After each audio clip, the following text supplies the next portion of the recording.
I am rereading this series in preparation for the fourth and final book to come out in December called A Sky Beyond the Storm.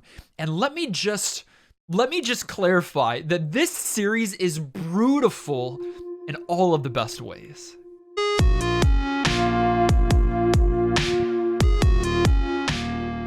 So the book is A Torch Against the Night by Sabaa Tahir. It is the second book in the Ember series. It began with An Ember in the Ashes, and it continues here with the second book as we continue the story. Now, when it comes to the plot, I can't say much without spoiling the first book. And so all of my reviews, by the way, unless they are otherwise stated, are spoiler free. So I'll continue that with this review by not going too far into spoilers, but I will say that it is a story of Laia, a slave girl, Elias, a martial soldier, and Helene, who is very important to the empire and to the, I guess, the established ruling powerful, tyrannical government, and it is now the stories of those three individuals and how they at times interact and interweave. That's right, the first book, it only had the two POVs of Elias and Laia, kind of how, because they're from different backgrounds and they have different stories and how they kind of work their way to being interwoven. Well, in this story, we are following, we've got three POVs. We've got Elias, Laia, and Helene. Now, Elias and Laia are often together in the story, while Helene is kind of separate on her own journey. So while there are three POVs, a lot of the times two of the characters are together, but it is the continuation of the previous story as a few of them are running away, the other is chasing, and they all have goals still of getting to Calf Prison and rescuing Laia's brother, Darren. And the thing that really shines about this book is that really the characters go to a whole nother level.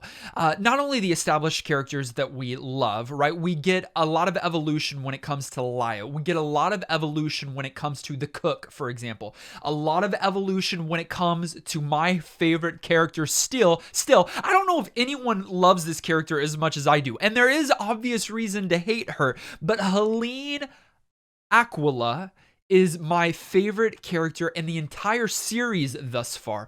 I love the depth of her character. I love the characters in the story because no one is just like purely good and no one is just purely evil. There are layers to each character. There are layers to each of the decisions that the characters make, and it just makes them all the more real, all the more readable, and all the more enjoyable. But there are a few new characters as well that are explored, and they're all interesting, unique, established characters. We've got the warden of Calf Prison, this dastardly old, terrible man, but that has allegiances and alliances that we don't really know who he's reporting to or who he's trusting, but he deals in pain and information. He's a very interesting character. And then we've got Afia's brother, Gibran, and he doesn't get much stage time, but he is interesting in the pages that we get, and especially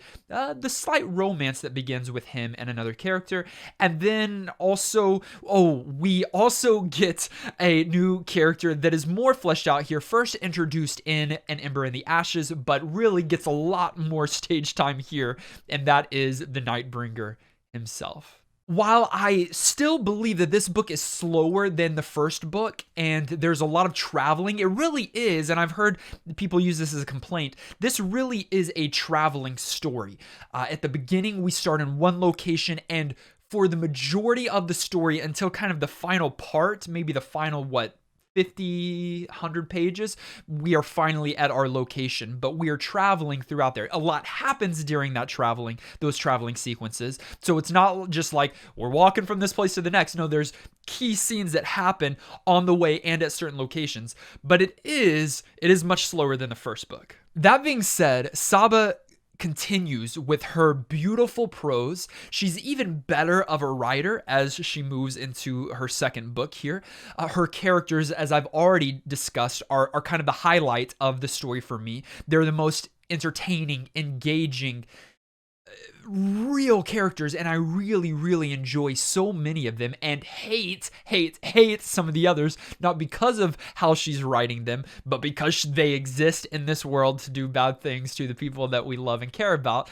And then, as I've already mentioned, it's in line with characters, but I'm giving her her own space here. While Laia is great, and Elias is great, and Keenan is great, and all of these other characters with the cook are interesting, and Helene's sisters even, and Izzy. We've got all these characters that are great and charming and lovely, but no one beats Helene. Now, I don't know if she's charming or lovely, but I love what she's having to go through and the decisions that she's having to make.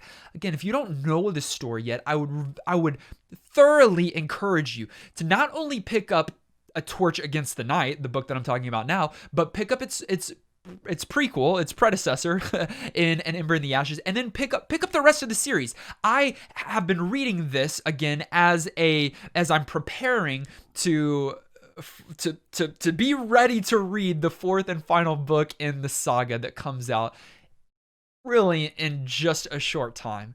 I'm super excited about it, so I want to have everything fresh on the brain for when that time comes. I didn't make any changes to the rating as I'm doing this read through, so I'm leaving it with a 5-star just because while I do think it's slower and there are some flaws, maybe just in pacing, everything is just done so expertly well here. Sabaa is an incredible storyteller, and again, the prose is so unique. It's poetic at times, it's flowery, but all in the right ways. A great story with great characters. It's a must read. What did you think about A Torch Against the Night?